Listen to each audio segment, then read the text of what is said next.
Este foi o local exato onde tiraram a vida do líder do Hezbollah, e já vou contar para vocês como tudo isso aconteceu.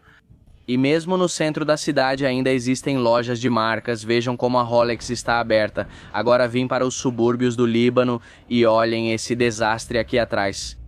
Aconteceu uma das maiores explosões não nucleares de toda a história moderna do mundo. Direto do coração do centro de Beirute, no Líbano, sejam bem-vindos a um novo vídeo. Vamos explorar um pouco da história deste país, como ele chegou ao que é hoje em dia. E eu, que realmente não parei de me surpreender nesses últimos 2 dias em que estou explorando, com a quantidade de luxo, de autenticidade, de vilarejos lindos que eu vi, mas ao mesmo tempo entendendo um pouco da dolorosa e complicada história de guerras, de confrontos que este país teve. Então, enquanto vamos percorrendo vários lugares desta cidade, a capital do Líbano, vamos aprender um pouco sobre como chegaram ao que são hoje em dia.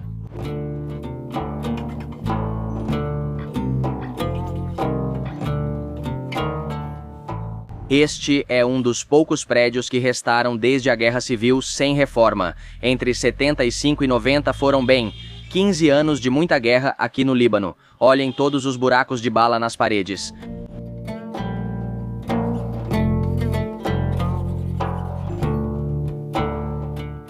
Primeiro é preciso entender um pouco da história deste país, por onde passaram diferentes civilizações ao longo dos anos. Os gregos, os romanos, os fenícios, os persas, ou seja, inúmeras civilizações passaram por aqui e acabaram moldando o que é hoje. Depois, fizeram parte do Império Otomano até o final da Primeira Guerra Mundial, quando ficaram sob mandato francês. E só em 1943 conseguiram sua independência. Já mencionei no vídeo anterior que os poderes dentro do governo foram um pouco divididos entre as religiões. Ou seja, o presidente tem que ser cristão maronita, o primeiro-ministro tem que ser xiita e o presidente do parlamento tem que ser sunita. E assim, digamos que eles acharam que seria uma boa maneira de todos terem voz e voto dentro do governo, mas as tensões sempre existiram, nunca chegaram a um acordo total, mesmo, inclusive se olharmos agora na atualidade. E vocês viram no vídeo anterior, ficaram 3 anos sem presidente por não chegarem a um acordo sobre quem escolher. Lembrem-se que nesses países que têm um parlamento, é o parlamento que escolhe o presidente e as pessoas votam nos partidos políticos representados no parlamento. Mas enfim, não vamos nos adiantar tanto. É justamente aqui que temos o parlamento, é aqui que se toma a decisão de quem vai ser o presidente do Líbano. Depois da sua independência, o Líbano viveu uma era de prosperidade praticamente absoluta. Entre os anos 50 e 60 era reconhecida como a Paris do Oriente Médio. No entanto, em 48, quando Israel foi formado como um estado, muitos palestinos tiveram que fugir e vieram para o Líbano.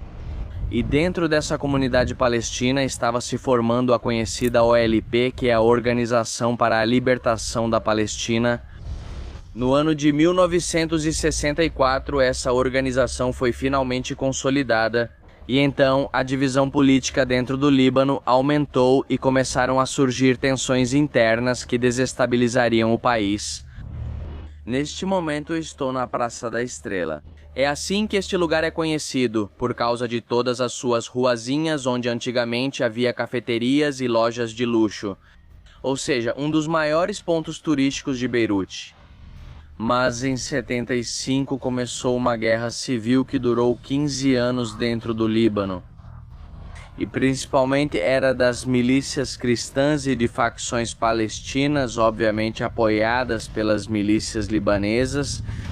Então era uma bagunça. Mais de 25 milícias diferentes participaram e havia, claro, influência de Israel e influência da Síria. Ou pelo menos é isso que se lê na história, mas todos nós aqui temos certeza de que não foram só esses 2 países que se meteram aqui, mas também outros, que eu prefiro não mencionar neste vídeo porque não sei se por mencionar tanto na série sobre o Iraque, alguns vídeos meus foram um pouco banidos, então vocês já podem imaginar o que aconteceu. E nesses 15 anos, entre muitos outros lugares, ficaram totalmente destruídos. 150.100 pessoas perderam a vida nesta guerra civil que durou quase 2 décadas aqui no Líbano. E acho que esse foi o pior momento da história, mas não o único. Ainda viriam coisas, eu diria que não sei se seriam ainda piores, Aqui dá pra ver um dos hotéis mais luxuosos da época, que era 5 estrelas, o Holiday Inn e o Fenícia. Lá todos aqueles são, olha, restos de granadas, de morteiros, que bom, durante a Guerra Civil aconteceram essas atrocidades. E o mais louco de tudo é que bem em frente ao hotel, que ainda está destruído pelos bombardeios, encontramos propriedades de altíssimo luxo. Olhem essa beleza de prédio aqui, hotéis, mas o pesadelo do Líbano ainda não tinha acabado. E é que durante essa guerra civil houve alguns momentos importantes que vale a pena mencionar. Em 1982, Israel invadiu o sul do Líbano. Depois, em 1986, a Síria também ocupou grande parte do território com presença militar. E já em 1989 foi assinado o Acordo de Taif, que era como o Acordo de Paz, o fim da Guerra Civil. E embora a guerra tivesse acabado, a Síria continuava tendo presença militar dentro do Líbano. De 1990 até o ano de 2005, quando um carro-bomba matou o ex-primeiro-ministro da época, que se chamava Rafik Hariri. E bom, isso elevou tanto as tensões que acabou acontecendo a Revolução dos Cedros. Lembrem-se que o Líbano tem uma bandeira com um cedro, na verdade é o único país do mundo com uma árvore na sua bandeira e é um cedro. Então no ano de 2006, depois dessa Revolução dos Cedros, todas as tropas sírias acabaram voltando para o seu país. E alguém poderia pensar, ok, agora as coisas estão se estabilizando, mas não foi assim, porque em julho de 2006, um grupo de soldados xiitas, conhecido como Hezbollah, e vamos chamá-lo de um grupo de soldados porque existem, digamos, diferentes percepções sobre esse grupo. Já conversei com várias pessoas aqui no Líbano e todos têm uma opinião muito diferente. Então eu vou convidar vocês a fazerem uma pequena pesquisa e formarem suas próprias opiniões, chegarem às suas próprias conclusões e decidirem. Que papel desempenha esse grupo chamado Hezbollah? O fato é que sequestrou alguns soldados israelenses. E assim aconteceu a conhecida Guerra dos 34 Dias com Israel, na qual esse grupo conseguiu libertar essa parte do sul que havia sido tomada por Israel. Ganharam a guerra, mas digo isso porque nenhuma guerra é realmente vencida, só há perda de vidas. Mas eles se consolidaram como um grupo militar, um grupo de resistência, e ocuparam então parte do Líbano, e Israel recuou um pouco.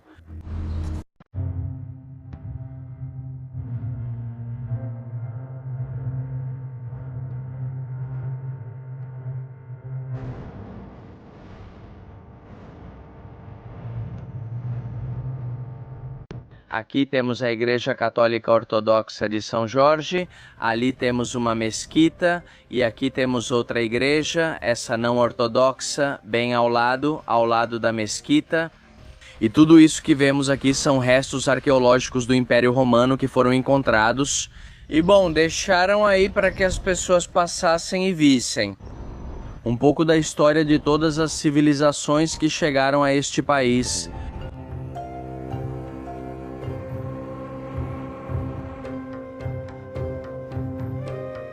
Apesar de algumas reformas políticas, a divisão confessional permaneceu a mesma, onde, como vocês sabem, o presidente tem que ser maronita, o primeiro-ministro xiita e depois no parlamento sunita, um pouco de tudo. Isso fez com que se gerasse uma certa paz, mas entre aspas, porque em 2017 novos protestos começaram que duraram mais de 2 anos, até 2019, quando explodiu um protesto social. Porque aumentaram os impostos sobre as chamadas do WhatsApp. Na verdade, isso já vinha de uma reforma econômica, mas esse pequeno detalhe foi o que detonou o protesto. Que aumentassem o imposto sobre as chamadas do WhatsApp. Vocês conseguem imaginar isso?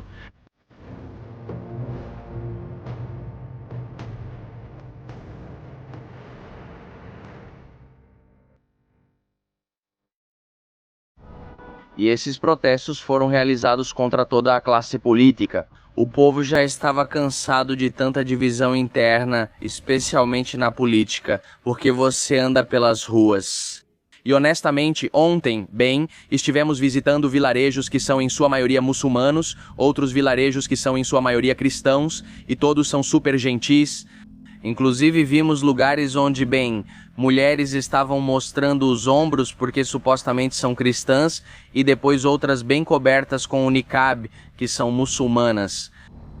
E não acontece nada, ou seja, todo mundo convive tranquilamente nesse lugar. Então, o povo estava muito cansado do governo e o lema foi: todos são todos, ou seja, toda a classe política nos deixou exaustos. Por favor, renuncie o primeiro-ministro. E foi isso que aconteceu. O primeiro-ministro renunciou, mas as coisas não pareceram melhorar com isso. Esta é a Praça dos Mártires da Independência, mas não sei se vocês conseguem perceber a quantidade de tiros que todas as estátuas têm. Depois que este país se tornou independente e foi feita uma homenagem aos mártires, houve mais alguns conflitos, então eles a usaram como campo de tiro.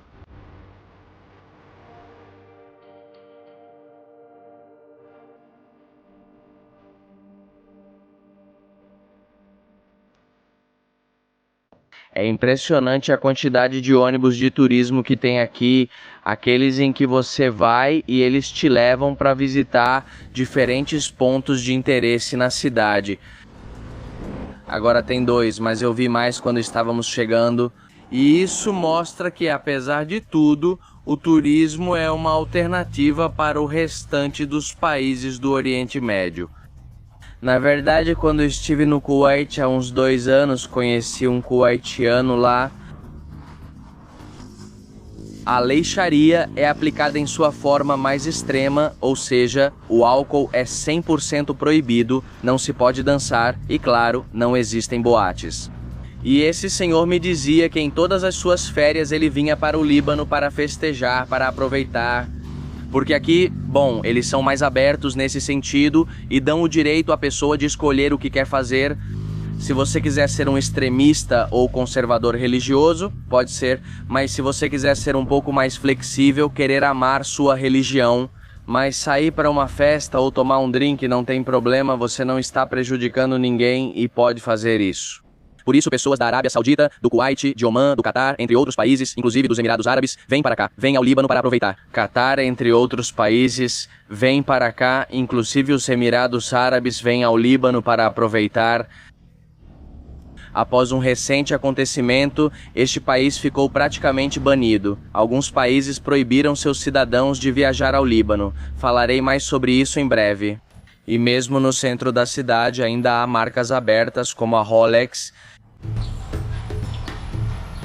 A maioria das lojas de luxo fecharam neste lugar. É verdade que há filiais abertas em outras partes de Beirute, mas este lugar ainda está bastante abalado.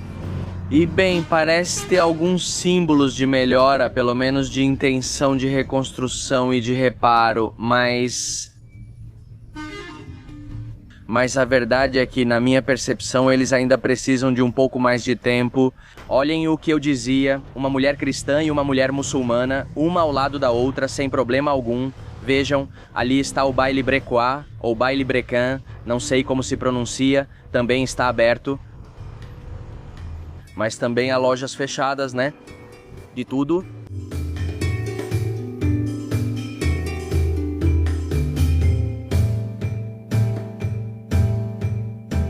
Entramos em um supermercado e vejam os preços da carne.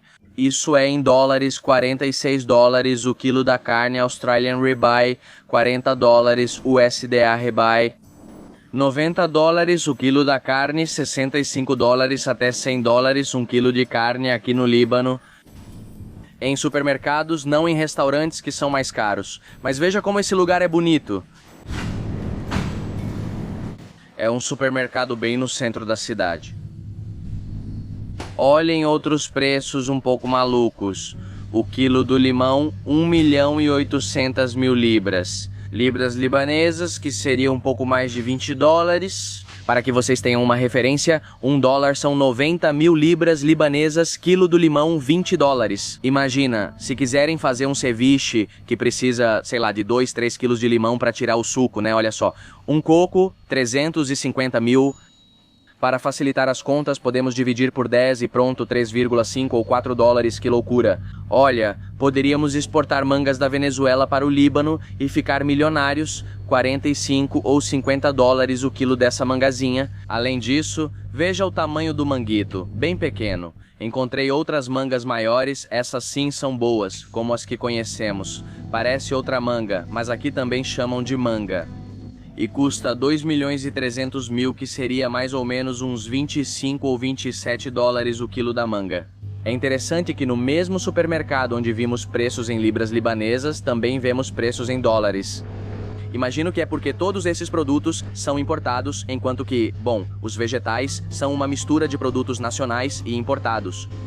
Então, para manter um preço padronizado e não ter que ficar mudando toda hora, porque a moeda do Líbano também não é tão estável.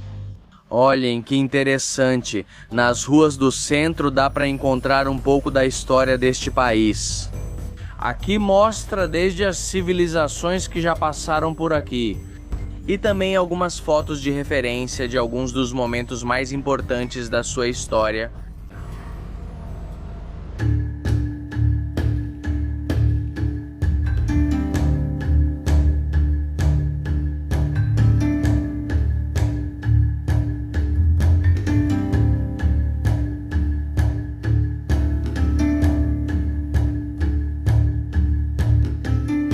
Parecia boa essa preparação, até me deu vontade de comer um sanduíche, mas não vou fazer isso, não vou fazer, só um falafel mesmo porque é muita fritura, vamos ver como é. Completamente vegetariano. Para quem não come carne e vier para este lado do mundo, pode se acabar no falafel, que é espetacular. Feito com trigo e grão de bico.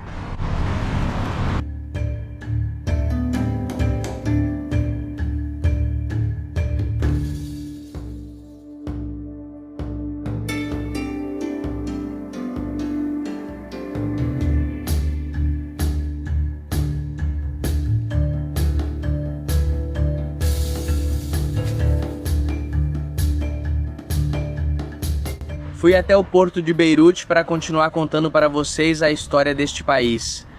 Alguns militares disseram que eu não podia gravar, mas acabaram me dando uma permissão. Eles me disseram, ok, rápido, tire fotos, não faça vídeos. Eu, obviamente, fiz vídeos, não tirei fotos, mas não podia falar com a câmera, para não ficar tão evidente. Então eu voltei para o centro. E é que o Porto de Beirute tem um papel muito importante entre as catástrofes históricas que aconteceram neste país. Porque em 4 de agosto de 2020 aconteceu uma das maiores explosões não nucleares de toda a história moderna do mundo.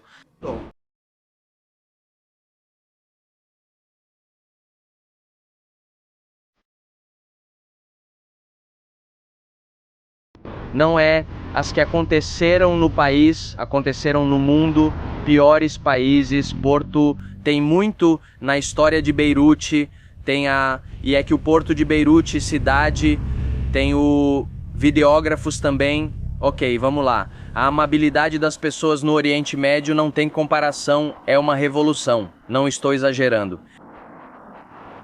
E ele me disse que também era um bom videógrafo, que se eu desse a câmera para ele, ele me gravaria de graça. Ou seja, literalmente ele se levantava, me acompanhava e tal. E eu, bom, obviamente disse que não, mas agradeço de coração, agradeço mesmo. Então, para entender por que essa explosão aconteceu no porto, é preciso voltar ao ano de 2013, quando um navio foi apreendido no porto de Beirute porque chegou avariado. Disseram que tinham uma falha mecânica, que precisavam fazer uma parada de segurança, e quando a guarda de Beirute inspecionou o navio, percebeu que ele não estava apto para navegar e transportava 2.750 toneladas de nitrato de amônio. E é que ninguém imaginava que aquele navio trazia consigo uma bomba relógio que iria explodir. 7 anos depois, destruindo metade da cidade de Beirute e deixando feridas que até hoje não cicatrizaram. Não.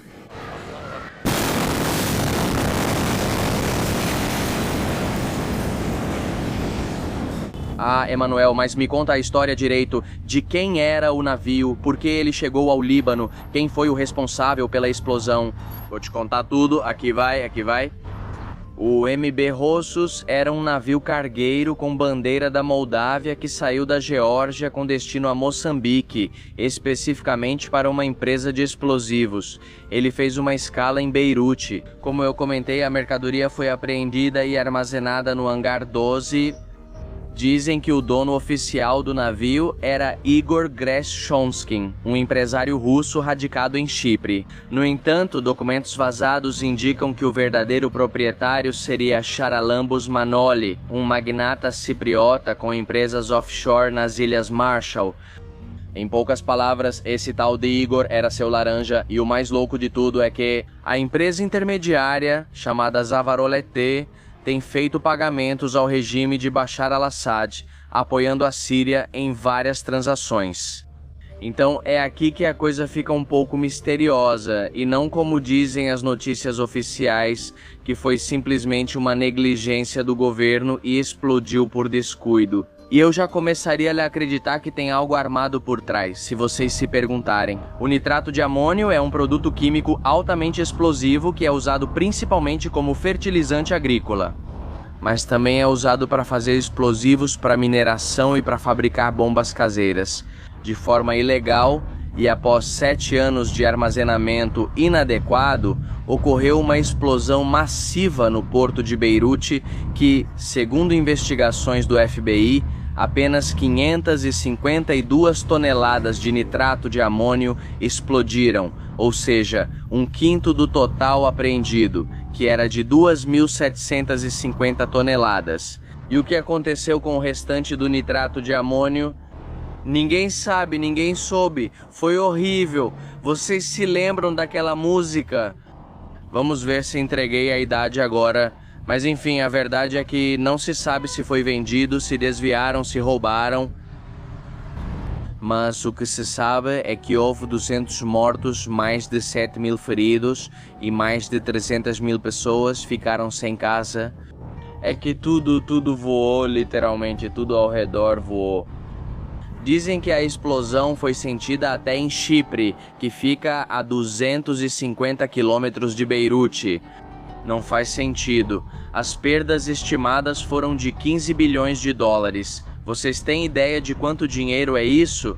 Nem eu consigo imaginar, quer dizer, não tem como imaginar essa quantidade de dinheiro.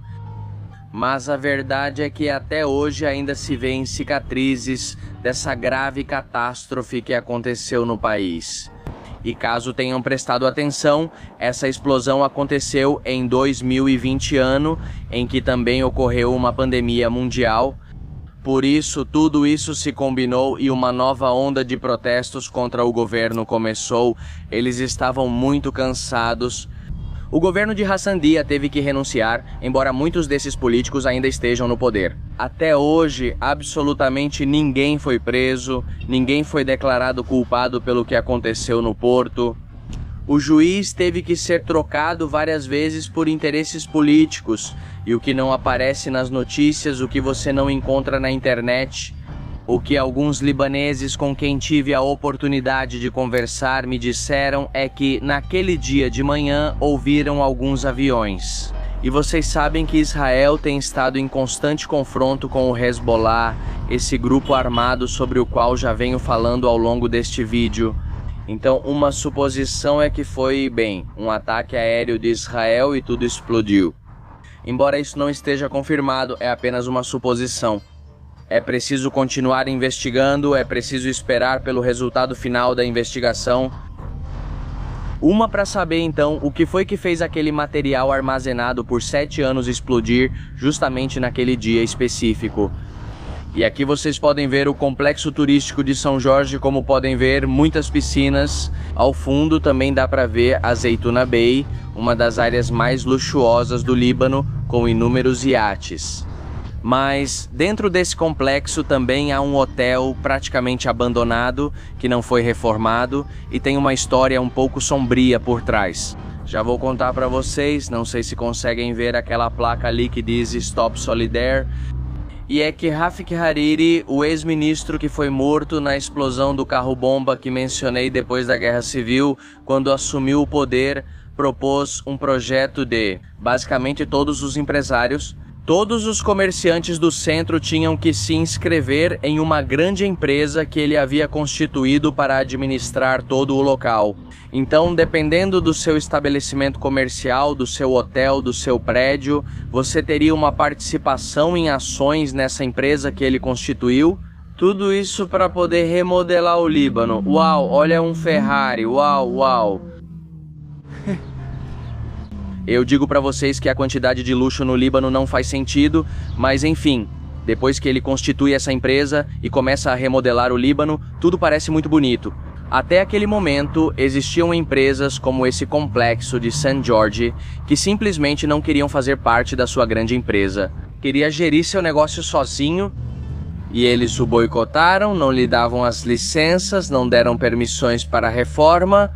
Por isso o hotel está como vocês veem, e olhem tudo isso assim meio coberto, relativamente feio. Imagino que por algum tipo de problema comercial, etc. Ou também para não mostrar as mulheres de maiô bem ali atrás que estão na piscina. Olhem por aqui. O Líbano foi praticamente como uma imposição mais do que uma solução. Atenção, muitas das construções e da modernidade do Líbano são atribuídas ao mandato deste primeiro-ministro. Construiu, por exemplo, o novo aeroporto, ou seja, um monte de coisas. Mas o mais louco de tudo é que, apesar do seu super esquema de segurança, apesar de ter carros blindados nível 200 mil e de não sair de casa sem um monte de seguranças e guarda-costas, foi morto na explosão de uma van de um carro-bomba, bem aqui, em frente ao complexo de São Jorge. Que coincidência, né? Hotel, São Jorge, vilas, yacht club, restaurante, bar e piscinas. Também nunca se soube no final quem foi o mentor por trás disso. Após esse ataque, encontraram as pessoas que tinham operado o carro, as bombas, etc. Mas nunca se soube realmente quem estava por trás. Presume-se que foi a Síria, mas a verdade é que não se sabe. Sobretudo porque durante seu governo teve muita influência da Arábia Saudita, que também estava investindo bastante para reformar a Síria. E hoje em dia tem uma estátua do Sr. Rafik Hariri bem ali na frente, vamos atravessar para ver. Imaginem o nível de corrupção que chegou a existir no governo do Líbano, que depois que fizeram o atentado contra Rafik Hariri, eles eliminaram o imposto sobre sua sucessão por 24 horas, para evitar que toda a sua fortuna, que pelo menos havia dobrado durante seu mandato, não pagasse impostos e fosse repartida inteirinha entre seus filhos. Aliás, um dado muito curioso sobre o Líbano é que a eletricidade é um dos piores serviços que existem. Ele só tem de 2 a 3 horas de eletricidade contínua, os comércios, casas, etc. Então instalaram como se fossem geradores mais gigantes nas ruas de empresas privadas, às quais os comércios se conectam, por assim dizer. E aí eles pagam pelo quilowatt usado aí a um preço muito mais alto. Então é muito comum que os semáforos fiquem sem luz, que literalmente na rua haja uma anarquia completa para atravessar. É toda uma aventura. É impossível você estar em um estabelecimento. E isso já aconteceu comigo nesses 2 dias pelo menos 5 vezes. Acaba a luz e depois você sente que o gerador liga. Ainda tem muita coisa para melhorar ainda. Olhem, esse é o senhor. Olhem ali outros prédios que parecem um pouco abandonados ao fundo. Mas aí a gente vê toda essa parte aqui que é super luxuosa, super moderna, super nova. Não sei se vocês conseguem ver ali atrás o Holiday Inn que mencionei anteriormente, que tinha buracos de morteiros, de granadas, etc. A mensagem mais clara que recebi dos libaneses com quem tive a oportunidade de conversar é: queremos que o mundo saiba que antes de sermos muçulmanos, cristãos, drusos, etc., somos libaneses. Queremos fazer com que aqueles que nos governam entendam que o povo é libanês antes de qualquer seita, qualquer inclinação política, qualquer religião. Como vocês quiserem chamar, para que possam entender que o que queremos é paz, queremos que a guerra acabe, queremos que volte a ser considerada a Suíça do Oriente Médio, a Paris do Oriente Médio, que eram alguns dos apelidos que este país tinha nos anos 50 e 60, antes da Guerra Civil. Ok, Manuel? Então essa foi toda a história, a guerra, o século XXI. Os conflitos no Líbano ainda não acabaram. Na verdade, hoje, no dia em que estou gravando este vídeo, estão acontecendo ataques aéreos em uma região do país que dá pra ir, que é o mais louco de tudo, porque é tão surreal o que está acontecendo que os ataques são anunciados. Ou seja, hoje vamos atacar a tal hora ou algo assim, então as pessoas já se preparam, não vão, ou vão em certos horários, mas continuam com a vida normal. Por isso é que podemos ver tanto luxo nas ruas, por isso é que podemos ver prédios espetaculares, restaurantes cheios de gente, lojas de luxo. Porque a vida nesses países decidiu continuar com ou sem guerras. E por isso é muito possível mostrar para vocês dois lados do Líbano em um mesmo vídeo. Enquanto em um lugar se vê luxo, em outro lugar há manifestações, há guerras. Mas não são só esses dois lados, porque eu já mencionei isso para vocês infinitas vezes. E a vida em um país não é uma moeda que tem dois lados, é uma grande escala de tons de cinza. Para uns as coisas vão bem, para outros mais ou menos ou muito mal, e isso acontece. Podem estar acontecendo investimentos de luxo, assim como podem estar acontecendo guerras, catástrofes. Então eu vou tentar ir, mas a verdade é que não sei se vou conseguir, e se eu não conseguir, conto para vocês do mesmo jeito.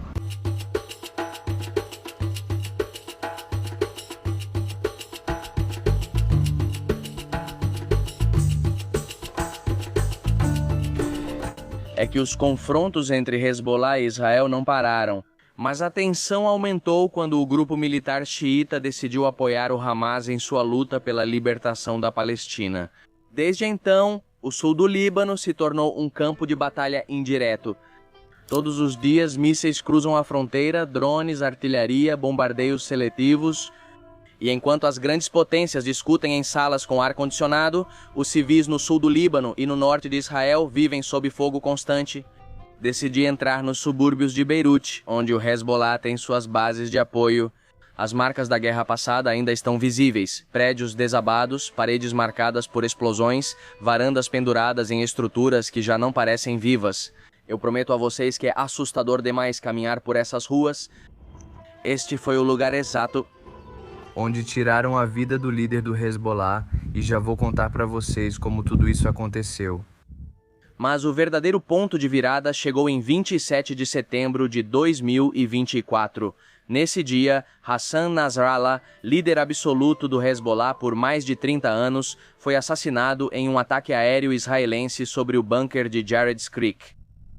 Não sei se estou pronunciando corretamente, mas é exatamente esse que está bem na minha frente.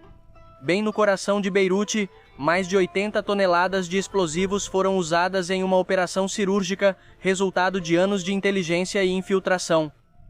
Nasrallah não era apenas um líder, era um símbolo, era o rosto da resistência. Na verdade, andando por essas ruas, você o vê em cada esquina, em outdoors, em panfletos, literalmente ele está em todos os lugares. E sua morte foi um golpe sem precedentes para essa organização. Aqui houve confrontos recentes entre Israel e Hezbollah. O pior de tudo é que, apenas alguns dias depois, em 3 de outubro, também caiu Hashem Safieddine, primo e possível sucessor. Em outro ataque israelense em Danieh, com 2 de suas principais figuras eliminadas em menos de uma semana, o Hezbollah entrou em crise. A liderança ficou nas mãos de Naim Qassem, mas sua autoridade é incerta e seu futuro mais ainda. Nesta região dos subúrbios de Beirute, os prédios ainda estão em ruínas.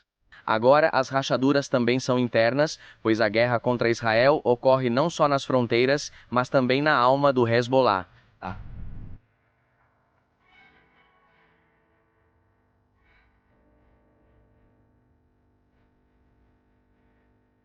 Depois desse passeio tão intenso pelos subúrbios de Beirute, decidimos voltar ao centro e explorar um pouco as opções gastronômicas. Como literalmente a vida muda drasticamente com 15 minutos de diferença entre uma área e outra.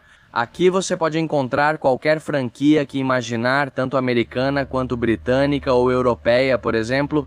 Agora, há pouco almocei em um restaurante chamado Swiss Butter, que significa manteiga suíça, e estava divino. E de verdade, o preço é muito bom aqui, tudo parece muito mais tranquilo. Este é um bairro cristão, onde, claro, o álcool é permitido, e as pessoas vêm para aproveitar a vida noturna deste lugar. Não só cristãos, obviamente, mas também muçulmanos de outros países que talvez não queiram ou não possam ser tão conservadores com sua religião. E bem, eles vêm aproveitar as possibilidades que o Líbano oferece.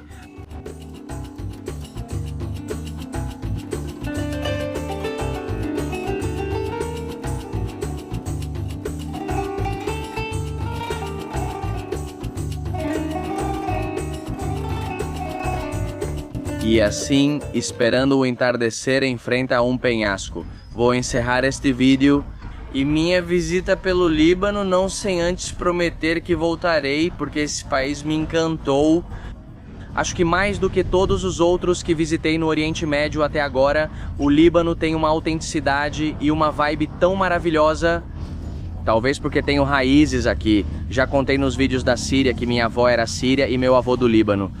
Embora, na verdade, ele tenha morrido quando eu era muito jovem e não pude compartilhar muito isso, sinto que o sangue me chama, minhas raízes me chamam e realmente sinto que ainda tenho muito para explorar neste país.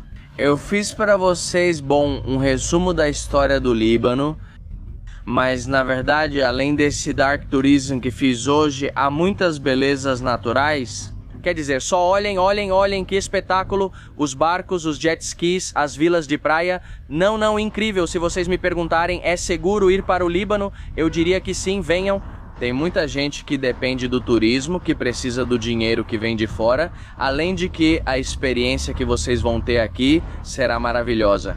Nesses 2 dias de uma viagem não planejada para esse pequeno país do Oriente Médio, só me convenci de que preciso voltar. Claro, com a Ninita em outra oportunidade por pelo menos uma semana, porque eu também gostaria de explorar suas montanhas, ficar para aproveitar o mar Mediterrâneo, entre outras atividades, e comer também, delicioso.